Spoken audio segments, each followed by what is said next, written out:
NSS ইউনিটের 7 দিনব্যাপী যে এনএসএস স্পেশাল ক্যাম্পের কর্মসূচি হিসেবে আজ দোলাবিল টি গার্ডেন মন্দির প্রাঙ্গণে একটি হেলথ ক্যাম্পের আয়োজন করেছি আমরা।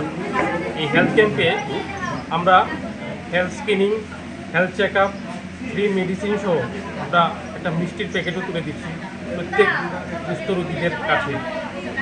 এছাড়া এই কর্মসূচিতে আমরা প্রথম দিন রেখেছি আমরা রক্তদান শিবির, তারপরে আমরা এই ফায়ার সেফটি নিয়ে বিভিন্ন অ্যাওয়ারনেস প্রোগ্রাম, তারপরে আমরা 26 June international drug abuse day উপলক্ষে আমরা একটা পথনাটক করেছি। তারপরে আমরা বিভিন্ন প্ল্যান্টেশন, বিভিন্ন স্বচ্ছ ভারত অভিযান, এছাড়া আজকে আমরা এই কর্মসূচিতে এখানে দোলাবিল প্রাঙ্গণের মন্দির প্রাঙ্গণে দুস্থ রোগীদের মধ্যে একটা ব্যাপক উৎসাহ লক্ষ্য করা যাচ্ছে।